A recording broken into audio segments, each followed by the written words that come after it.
Olá pessoal, tudo bem? Vamos a mais uma aula em que a gente resolve exercícios de termoquímica, ok? Então os exercícios hoje são variados, exercícios para calcular a variação de entropia de uma reação, alguns relacionados à estequiometria e termoquímica, outros relacionados à lei de Hess, mas todos envolvendo o tópico termoquímica, ok? E lembrando o seguinte, que para você exercitar, é interessante que antes de eu começar a responder a questão, você pode dar pausa no vídeo, tentar fazer a questão e depois verificar como foi o passo a passo que eu utilizei para responder a questão. Obviamente, algumas questões não existe só apenas uma forma de responder. Então, a forma que eu abordo aqui nesse vídeo, a forma como eu abordo nesse vídeo para responder essa questão é uma das formas que eu encontrei, que eu achei aí mais simples. Mas se você de repente tiver uma outra forma de fazer que for também mais simples e que fica mais fácil para você entender, tá ótimo. Contanto que você consiga encontrar da melhor forma possível para você a resposta final. No final desse vídeo tem um exercício que ele vai ficar proposto como um desafio para você responder, ok? Então vamos lá. A primeira questão fala o seguinte: uma pessoa com febre de 38,5 graus deve perder cerca de 4,18 vezes 10 a quinta, isso aqui é elevado a 5, tá, gente? É uma notação científica, de calor para que sua temperatura corporal volte ao normal, ou seja, 36,5. Então, a temperatura do indivíduo é 38,5 graus, precisa reduzir 2 graus, a variação de 2 graus, para que ela atinja a normalidade, ok? Então, supondo que a única forma do corpo perder calor, nesse caso, tá, pessoal? Seja através da transpiração, sudorese. A pessoa vai liberar energia na forma de calor, pelo corpo, obviamente, então essa temperatura vai diminuir, a pessoa transpirando e a água que é liberada, né, do suor vai diminuir a temperatura corporal. Então, a massa de água em gramas a ser perdida para abaixar a febre em 2 graus então tem as opções letra A, B, C, D ou E, ok? Então tem uma informação importante na questão que é a variação de entalpia, né? O calor de vaporização da água é 43,4 kJ por mol de água, ok? Então vamos lá responder essa questão. Olha só. Primeira coisa que precisamos fazer aqui, como existem várias formas de responder essa questão, uma delas é você fazer por regra de 3. Por regra de 3, você entende o passo a passo. Para você conseguir fazer regra de 3, como todas as outras formas, obviamente, você precisa entender passo a passo o que você está fazendo. Então, a primeira informação que nós vamos pegar aqui é a seguinte. Você começa a partir do calor de vaporização da água. Ou seja, o que significa isso aqui?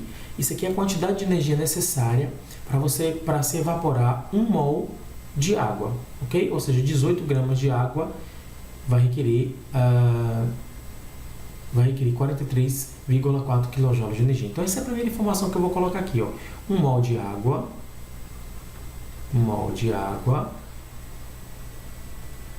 para evaporar, né? 1 mol de água é necessário a absorção de 43,4 kJ de energia. Só que 1 mol de água, a gente sabe isso, se você constar na tabela periódica, você sabe que 1 mol de água é aproximadamente 18 gramas. Então, eu vou substituir 1 mol de água por 18 gramas, ok? Então, vou reescrever essa informação aqui, tá? Então, ou seja, 18 gramas de água precisa para evaporar 43,4 kJ de energia. Então, essa aqui é a relação que é importante, tá? 18 gramas de água precisa de 43,4 kJ de energia. Bom, como para variar 2 graus a menos, né? Diminuir 2 graus na temperatura do indivíduo que está com febre, a quantidade de energia que o indivíduo precisa perder na forma de calor é 4,18 vezes 10 a quinta joules de energia na forma de calor. Então, olha só, como é que é a relação aqui embaixo? É a relação entre energia e massa. Observe, ó, massa do lado de cá e do lado de cá, do lado direito, energia. Então, a massa de água, essa perda de calor aqui, pessoal, ela está relacionada a uma massa de água que vai ser, obviamente, é produzida por meio da transpiração. Então, 4,18 vezes 10 a quinta quilojoules vão ser necessários quantos gramas de água para que haja uma diminuição em cerca de 2 graus de temperatura, ou seja, uma absorção dessa quantidade de energia na forma de calor, né? Então, ou seja, 18 gramas de água consegue absorver 43,4 kJ de energia. Qual é a massa de água que é necessária para poder absorver essa quantidade de calor que está sendo liberado? Ok? Então, esse cálculo aqui nessa regra de 3, deixa eu mudar até de cor aqui e colocar um azul, tá? Que a gente vai multiplicar cruzado, ok? Então, vai ficar 43,4 vezes x. Sim, só mais uma informação. Aqui, gente, eu já posso, essas unidades eu já posso cortar, tá?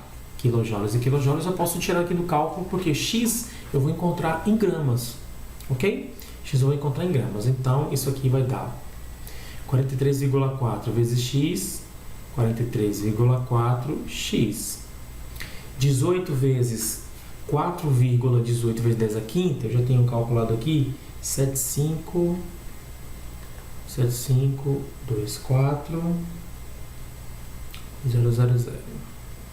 Pronto. X é igual 7524000 dividido por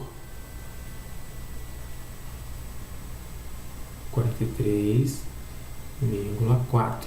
Isso aqui é em grama, tá, pessoal? Então, eu vou colocar aqui em cima, tá? Vou puxar cá para cima. Então, isso aqui vai dar x igual. Calculando isso aqui, tá, pessoal? Esse valor, 7.752.000 dividido por 43,4. Isso aqui vai dar 173,6. 173,76 gramas.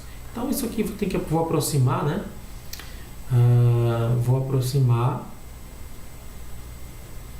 para 100. Qual é a resposta correta aqui? Bom, o valor mais próximo que eu encontro aqui é esse aqui, letra D. Ok? 173,76. Deixa eu recalcular aqui para ver se ficou certinho. 7524000 dividido por 43,4. Tá. Tem um errinho aqui. Recalculei aqui, olha. Aqui não é 7 não, tá? Aqui é 173,36. Aí sim, tá? Então vai dar 173, aproximando isso aqui, 0,4 gramas. Ok? Qualquer coisa você confere essa divisão que vai dar realmente esse valor aqui que eu encontrei. Então é isso. Essa é a massa de água. A massa de água em gramas a ser perdida, né? Ou seja, essa massa de gramas de água ela vai acabar sendo perdida para poder absorver a quantidade de calor que está sendo liberado pelo corpo ali, né? Para baixar a temperatura do corpo. Ok, pessoal? Essa foi a primeira questão. Vamos para a segunda questão aqui da FGV de São Paulo. Da hematita obtém-se ferro. A hematita é essa substância aqui, tá? E aqui o ferro metálico. Então, da hematita é obtida essa substância. A hematita, que é o F2O3, obtém-se o ferro, ok? Bom, deixa eu ajeitar aqui só minhas anotações para não me perder o raciocínio. Então, vamos lá. Uma das reações do processo é a seguinte, para a obtenção, né, que são várias etapas, tem essa daí. Então, nessa reação, cada mol de hematita, um mol de hematita, libera 30 vezes 10 a terceira joules na formação de calor. Então, ou seja, um mol de hematita libera 30 vezes 10 a terceira. Assim como 2 mols, para a produção de 2 mols de ferro, está liberando 30 vezes 10 a terceira joules de energia na forma de calor. Então, o ferro formado absorve 80% desse valor. Então, ou seja, o processo está liberando 30 vezes 10 a terceira joule de energia. Só que o ferro, à medida que ele está sendo formado, ele vai estar absorvendo, né, o material ferro, ele vai estar absorvendo esse próprio calor, cerca de 80% ele acaba absorvendo. Então, ou seja, Dos 30 vezes 10 a terceira, que equivale a 100% de energia produzida, 80% acaba sendo absorvido pelo próprio metal que é produzido na reação química. Então, o primeiro raciocínio matemático que a gente vai fazer aqui, raciocínio químico, matemático que a gente vai fazer aqui é o seguinte. Bom, então se estão sendo liberados 30 vezes 10 a terceira joule de energia, isso aqui é 100% de energia que está sendo produzido. Como o ferro absorve 80%, então isso aqui vai equivaler a X joules, tá? Eu já vou cortar aqui, vou simplificar aqui, a porcentagem já não vai permanecer, a gente vai encontrar esse valor em energia, tá? Então, X aqui ele vai ter uma unidade de energia. Então, pessoal, multiplicando aqui cruzado, né, 100 vezes X é igual a 30 vezes 80. Isso aqui vai dar... eu já vou adiantar aqui algumas etapas do cálculo, tá? Para o vídeo não ficar muito longo. Então, isso aqui vai dar 2400 vezes 10 a terceira dividido por 100. Então, esses dois zeros aqui vão ser simplificados. X é igual a 24 vezes 10 a terceira joules. Então, o que significa isso aqui? Esse valor aqui? Significa o seguinte, que 2 mols de ferro,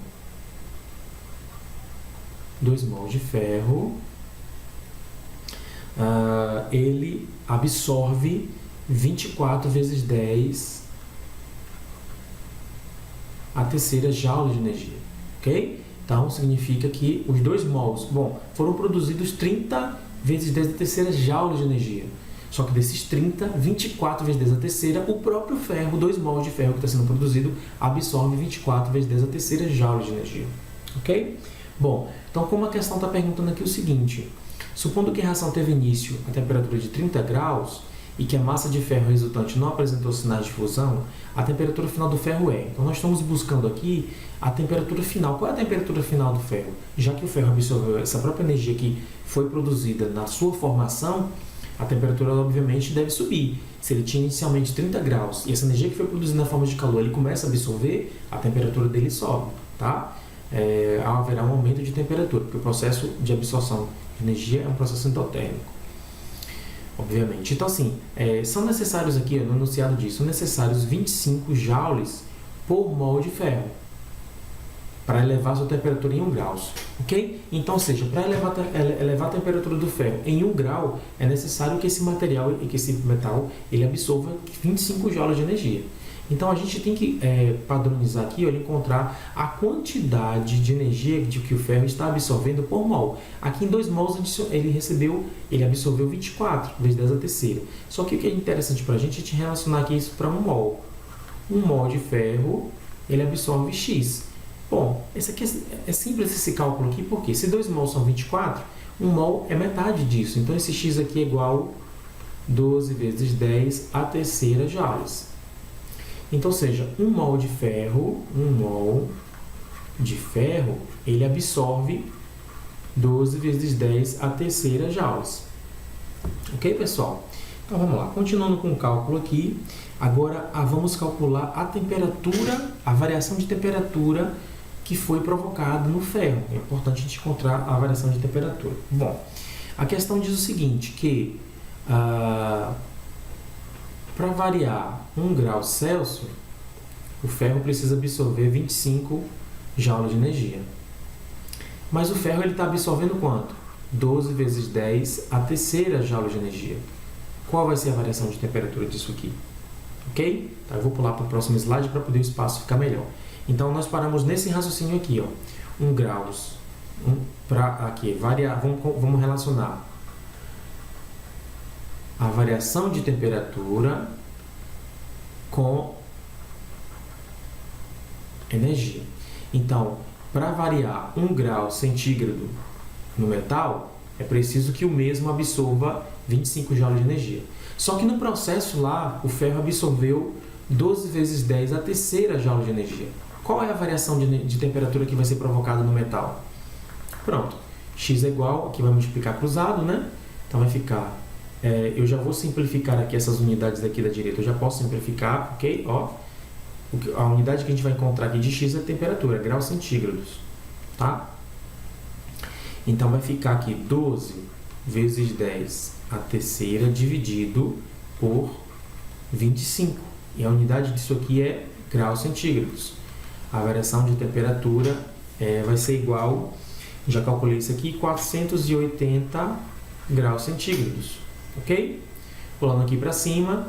Bom, a variação de temperatura, pessoal, como é que a gente calcula a variação de temperatura? É a temperatura final menos a temperatura inicial. Não se esqueçam disso. Como a gente quer encontrar a temperatura final, então a temperatura final vai ser igual a variação de temperatura mais a temperatura inicial. Ok? Perceba, se o metal está iniciando, o enunciado já disse que o ferro ele começa, a temperatura inicial é 30 graus. Então, se variou 480, vai ser 480 mais o que ele tinha inicialmente. Se a temperatura dele era 30 graus e aumentou 480 unidades, então vai ser 30 mais 480, que for a quantidade de unidades graus centígrados que aumentou de temperatura. Então, a temperatura final vai ser 480 mais 30. O total aqui vai ser a temperatura final 510 graus centígrados. Ok? Tem enunciado, tem opções aqui? Tem. Então, o enunciado tem como resposta correta a letra B, 510 graus centígrados. É interessante porque é o seguinte, a questão fala aqui, olha, que não apresentou sinais de fusão. A temperatura de fusão do ferro é acima de 1000 graus. Então, como a temperatura final aqui foi 510, o ferro ele não se fundiu, ele continua sólido, no estado sólido. E outra informação que a gente observa, ó, a temperatura inicial é 30, ele absorve energia na forma de calor, então a temperatura final 510. Ok? Vamos para o próximo exercício, para o próximo enunciado. O gás natural metano é um combustível muito comum utilizado em usinas termoelétricas. Ok, pessoal? Então, na geração de eletricidade a partir da energia liberada na combustão, então tem essa reação de combustão aqui, o C4, né, o metano entrando em combustão, tudo mais e tal.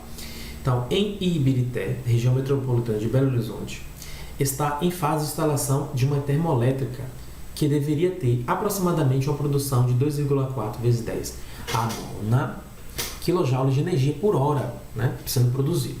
Então, essa é a demanda de lá. Considere que a energia térmica liberada na combustão do metano é completamente convertida em energia elétrica. Ok? Então, a combustão é 100% aqui perfeita. Vamos considerar assim, né? Ideal. Então, nesse caso, a massa de gás carbônico produzida, né, lançada na atmosfera será se é uma reação de combustão, o metano está sendo queimado, então vai ser produzido gás carbônico. Qual é a massa de gás carbônico que vai ser produzido? Ok? Bom, pessoal, então a primeira relação que a gente vai fazer aqui, já que está relacionando massa, né? Então vamos lá, está relacionando massa com energia. Então a gente tem aqui 1 mol de gás carbônico, ok? 1 mol de gás carbônico, 1 mol de CO2. Então, de acordo com essa equação química aqui, olha, qual é a quantidade de energia que está sendo produzida aqui? 800 kJ de energia. Então, aqui vai ser essa relação. 800 kJ de energia. Então, 1 mol de gás carbônico está... quando é produzido 1 mol de gás carbônico, a quantidade de energia que é liberada é 800 kJ de energia. Por mol de gás carbônico. A gente pode pensar aqui em função do gás carbônico. A massa molar do CO2 do gás carbônico, pessoal, se você for constatar a tabela periódica lá, tá? Eu já tenho essa informação aqui, é 44 gramas. Então, eu vou relacionar massa, não em quantidade de matéria, tá, gente? É grama de CO2, 800 kJ de energia. Pessoal, não estou colocando sinal negativo, entendemos que o processo exotérmico aqui, tá? Então, esse aqui o sinal negativo não vai influenciar aqui nos cálculos, não, desde que a gente entenda o que estamos... possamos entender o que estamos fazendo, ok? Então, eu vou pular para a próxima página para poder ficar melhor aqui o desenvolvimento dos cálculos. Bora lá. Então, assim, nós estamos relacionando 44 gramas de CO2 vai produzir 800 kJ de energia, ok? Então, vamos lá. O CO2 produz 800 kJ de energia. Isso aqui é negativo porque é um processo isotérmico. Esse sinal aqui é conceitual, tá? A gente não vai fazer jogo de sinal aqui, não. Ok, pessoal? Então, o enunciado... bom, então a demanda de energia é essa aqui, por hora, tá, pessoal? 2,4 vezes 10 a nona kJ de energia. Então, a demanda é essa. Então, o que eu vou fazer? Se eu estou relacionando aqui, olha, massa com energia, então, eu vou colocar aqui, ó. Vou colocar esse valor, 2,4 vezes 10 a nona. 2,4 vezes 10 a nona kilojoules X. Ok? Esse X aqui vai ser a massa de gás carbônico que será produzida na atmosfera. Ok? Então, aqui, olha, veja que as unidades vão ser simplificadas, inclusive até o sinal de menos que tem aqui, né? É um processo que vai, enfim, esse sinal de menos aqui a gente também vai anular. Então, colocar a canetinha vermelha. Então, gente, aqui vai fazer, né, multiplicar pelos extremos aqui e tal. Então, x a gente vai encontrar aqui, eu já vou dar o resultado disso aqui, tá? 44 vezes 2,4 vezes 10 a nona dividido por 800. Isso aqui vai dar 1,32 vezes 10 a 8. Então, isso aqui vai dar 1,32 vezes 10 a 8 gramas de CO2, tá, pessoal? Então, essa aqui é a massa de CO2. Só que a questão está se referindo ao seguinte: as opções aqui, ó, são todas em toneladas por hora, tá vendo? Ó, toneladas hora, tá? A resposta que a gente vai encontrar já vai ser em unidade de massa hora, tá? Porque aqui tem horas também. Então, essa aqui, a gente precisa converter de gramas para tonelada. Então, eu já sei que uma tonelada, pessoal, é igual 1 milhão de gramas, tá? Ou eu posso ainda pensar aqui, uma tonelada é igual 10 a sexta gramas. Então, é só colocar aqui embaixo, 1,32 vezes 10 a oitava gramas. Isso aqui vai dar x igual, já vou fazer a resposta aqui, tá? Aqui em cima. X é igual, multiplicando isso aqui, gente, ó, vem para os extremos, vai dar isso aqui, vai dar 132 toneladas.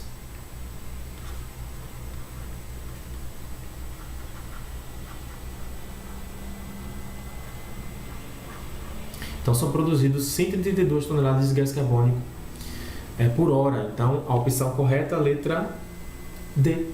Ok? A opção correta é a letra D. É isso. Mais um enunciado aqui do ITA, São Paulo. O enunciado fala o seguinte: assinale. Deixa eu pular aqui a página das minhas anotações. Ok. Então, assinale a opção que indica a variação correta de entalpia, tá, gente? Em quilojoules por mol da reação química a 298,15 Kelvin e 1 bar. Isso aqui na CMTP, tá? Representada pela seguinte equação. Então, olha só. A questão quer saber a variação correta de entalpia dessa reação aqui, tá? Então, para a gente calcular a variação de entalpia disso aqui, pessoal, dessa reação, a variação de entalpia, a gente precisa da entalpia dos produtos menos a entalpia dos reagentes. Como aqui o hidrogênio é uma substância simples, a entalpia, né, padrão aqui do hidrogênio é zero. A entalpia padrão do C4H8, deixa eu ver aqui, não tem, tá? Não tem, aliás, tem C4H8 menos 11,4, ok. Eu digo a entalpia padrão de formação do C4H8, a entalpia padrão de formação está aqui, ó, delta H padrão, zero em cima significa padrão, e o F, formação, é menos 11,4, ok? Isso em quilojoules por mol. Só que a entalpia padrão de formação do C4H10 não tem. O que a gente tem aqui é a entalpia padrão de combustão, que é diferente da de formação. Tá? A entalpia de formação é a energia necessária para formar aquela substância. A de combustão é na queima de um mol de determinada substância. Então, veja que tem uma diferençazinha aí, né, que é super interessante. Então, a entalpia padrão de formação é a formação de um mol de substância. A entalpia padrão de combustão é a queima de um mol de substância. Então, né, muda bastante a questão aí. Então, eu tenho aqui a combustão. Então, o que eu preciso fazer? Eu preciso encontrar, a entalpia do produto eu tenho, está aqui, foi dado. Só que eu não tenho essa entalpia do reagente, eu não tenho entalpia do C4H10. Então, para a gente calcular a variação de entalpia dessa reação aqui, eu preciso primeiro encontrar a entalpia de formação do C4H10 para depois eu calcular isso aqui.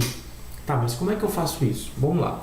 Então, a primeira etapa para a gente resolver essa questão aqui vai ser o seguinte. Vamos colocar em evidência essa entalpia aqui como sendo X, tá? Porque eu não sei, né? Então, vamos lá. Eu vou colocar, bom, essa entalpia aqui de reação, basicamente, da equação química aqui, a questão dá, né? Então, a entalpia de combustão dele. Então, vamos lá. Eu vou montar a equação de combustão aqui do C4H10, tá? E vou encontrar a entalpia de formação dessa substância aqui. Então, como é que eu faço isso? Então, bora lá. Eu vou mudar de página, que acho que vai ficar menor. Eu vou começar por aqui. Então, vamos lá. A entalpia, a equação de combustão é C4H10 gasoso, tá, gente? Gasoso mais oxigênio gasoso produzindo CO2 gasoso mais água líquida. É sempre assim, tá? Então, olha só, pessoal, veja que aqui todas essas substâncias que participam da equação da reação de combustão, eu preciso das entalpias padrão de formação de todas elas. Então, olha só, começando aqui pelo oxigênio, eu já sei que é zero, então não vou nem me importar com esse valor aqui. A entalpia padrão de formação dessa substância eu não sei, eu vou chamar de X. Mas a entalpia padrão de formação do gás carbônico, tá? Eu tenho aqui que é 393,5. Então, já sei que aqui é 393,5 negativos, tá? Vou colocar o sinal de menos aqui, um parênteses, mais, e a entalpia padrão de formação da água tá aqui, ó, 285,8, então vai dar negativo, menos 285,8. Ok, perfeito. Só que assim, essa equação química ela não está balanceada, eu vou precisar balancear essa equação química aqui. Então, vai ficar um 4 aqui, tá, gente? Porque são 4 átomos de carbono. 5 aqui na água, depois você pode até fazer o balanceamento devagarinho, tá? E o oxigênio aqui é 13/2, mas como a gente cortou aqui, não vai nem influenciar, ok? Então é importante eu lembrar que vai ficar 4 vezes aqui para o gás carbônico, né? 4 vezes a entropia padrão de formação do gás carbônico e 5 vezes a entropia padrão de formação para a água, ok? Eu vou reescrever. Então, assim, isso aqui vai dar uma equação. Vou pegar esse resultado aqui menos esse resultado aqui vai ser igual a 2.877,6. Então, eu vou organizar isso aqui para poder ficar melhor. Então, olha só. Então, eu vou ter lá C4H10. Vou escrever novamente, tá, gente?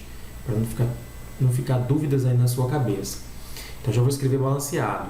13/2 O2 gasoso produzindo 4 CO2 mais 5 H2O. Lembrando que o CO2 é gasoso e água líquida.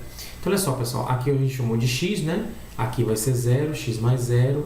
Aqui é 4 vezes menos 393,5 mais 5 vezes o da água é 285 menos 285,8, ok?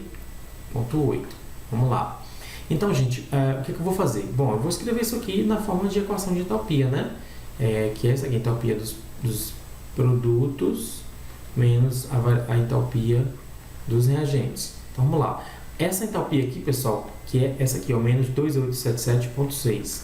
Então, isso aqui vai ficar menos 2877,6, que é a entalpia de combustão, né? Ó, opa, a entalpia de combustão tá aqui, ó, ΔH padrão, Czinho aqui embaixo de combustão, tá ali o valor, tá?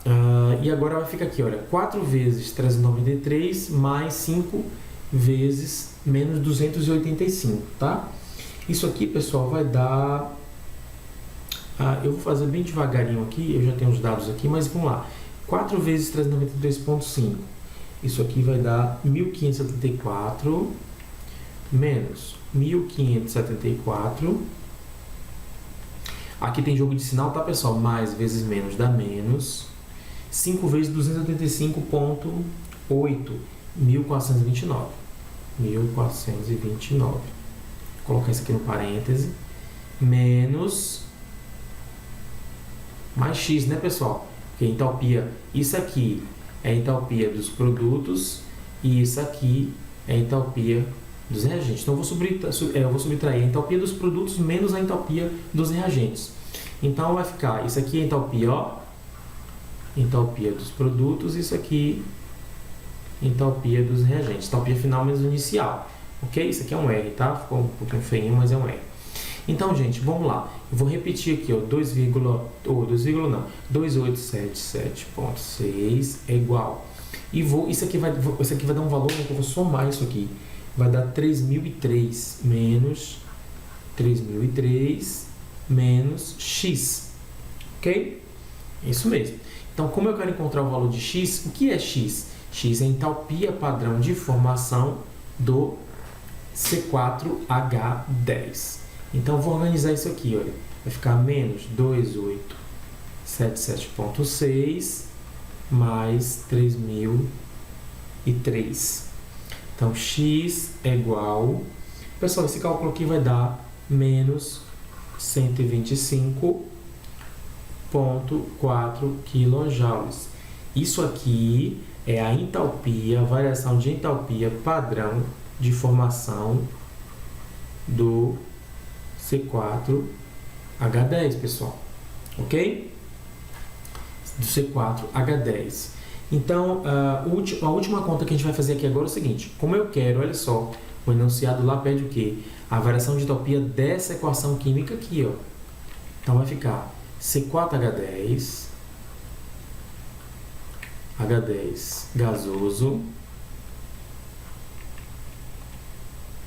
produzindo C4H8 gasoso mais hidrogênio gasoso. Tá, gente? Então, olha só, pessoal. Veja aqui, para calcular a entalpia, eu preciso da entalpia de formação dessa substância, do C4H8, que eu já tenho aqui, ó. Cadê? Deixa eu ver. É menos 11,4. Então, vou colocar até aqui embaixo, menos 11,4.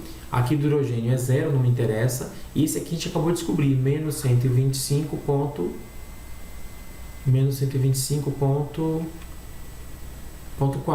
Tá, gente? Pronto. Então, a variação de entalpia aqui vai ser igual menos 11,4 menos 125,4. A variação de entalpia aqui vai dar mais 114 kJ. Essa é a resposta. Questão um pouquinho longa, mas nada muito difícil. É só ter atenção que você consegue responder tranquilamente essa questão, tá? Então, a opção correta aqui, letra E. Ok? Muito tranquila essa questão aí. O último exercício aqui agora é uma lei de Hess, aplicação da lei de Hess, também muito tranquila essa questão. E diz o seguinte, o enunciado. São dadas as equações termoquímicas e as respectivas entalpias de combustão a 25 graus Celsius, né? CNTP. Condições normais de temperatura e pressão. Então, assim, letra A. Utilizando as equações e aplicando a lei de Hess, escreva a equação de formação do C6H6 do benzeno. Calcule a entalpia de padrão de formação a 25 graus Celsius. Ok? Então, eu vou pular aqui só para poder... Vou fazer a letra A aqui nesse cantinho e a letra B na próxima parte do quadro.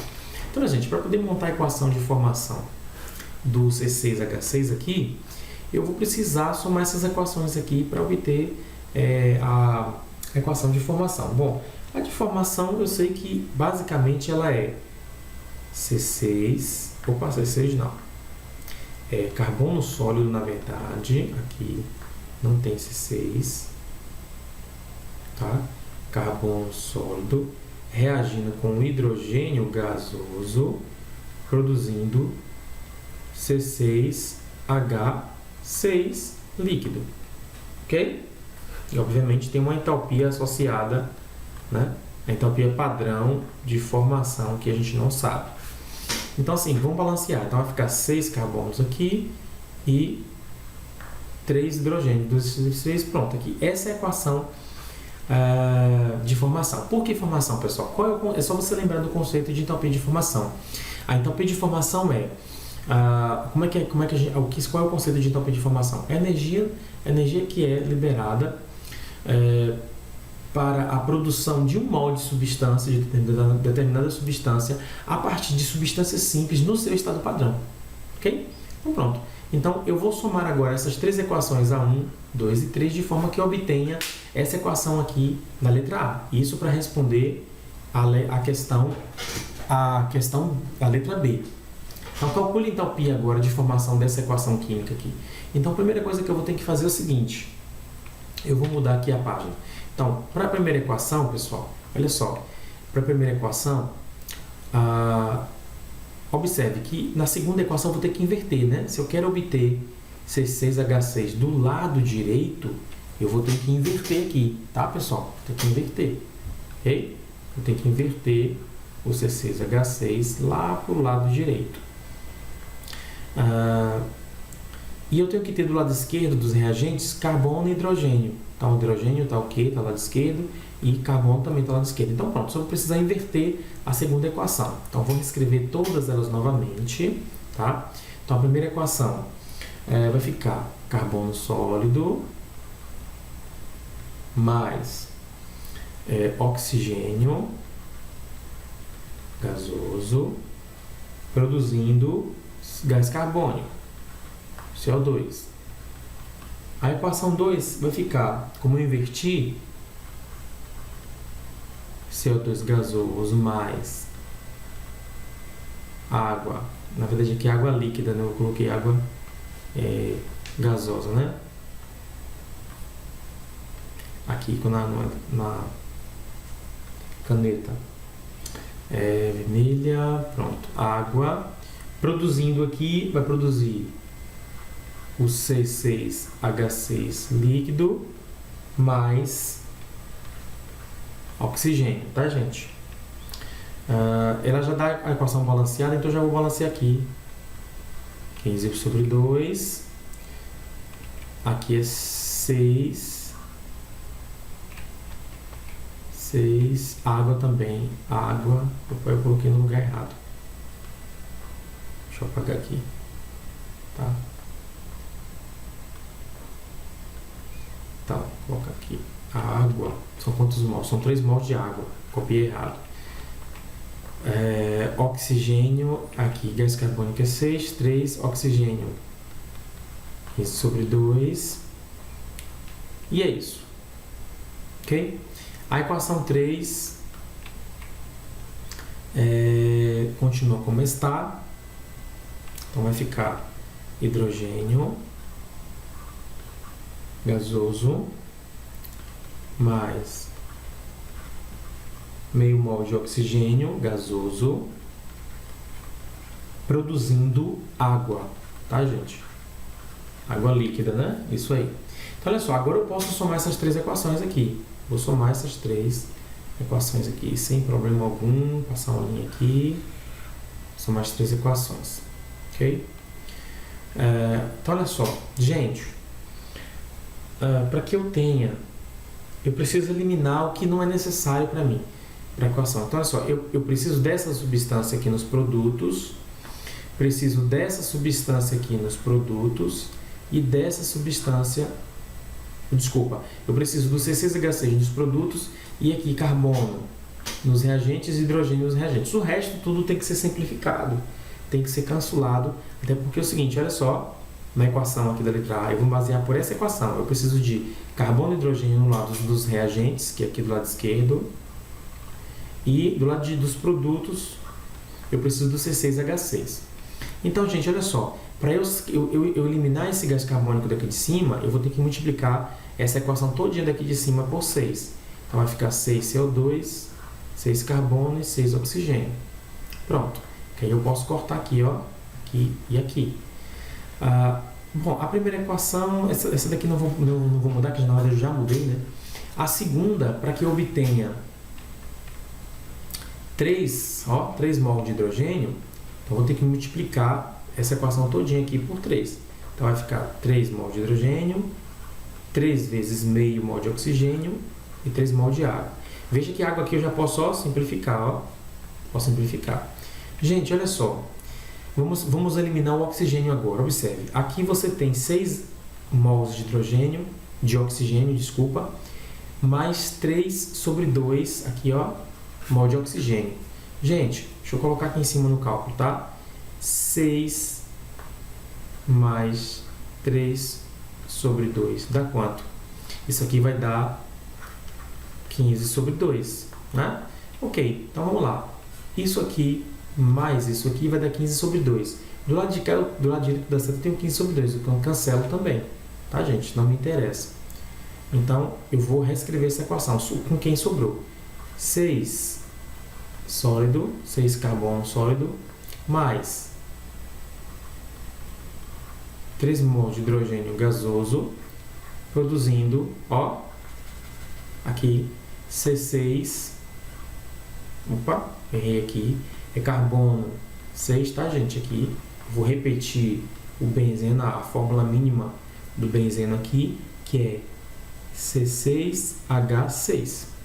E a variação de entalpia disso aqui, tá, gente?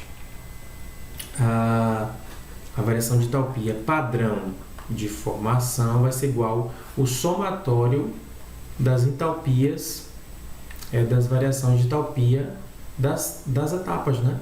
Essa primeira variação de entalpia, aqui a variação de entalpia número 2 e a variação de entalpia número 3. Então, como é que faz isso, tá? Eu vou pular a página aqui, que acho que até essa parte aqui vai ficar...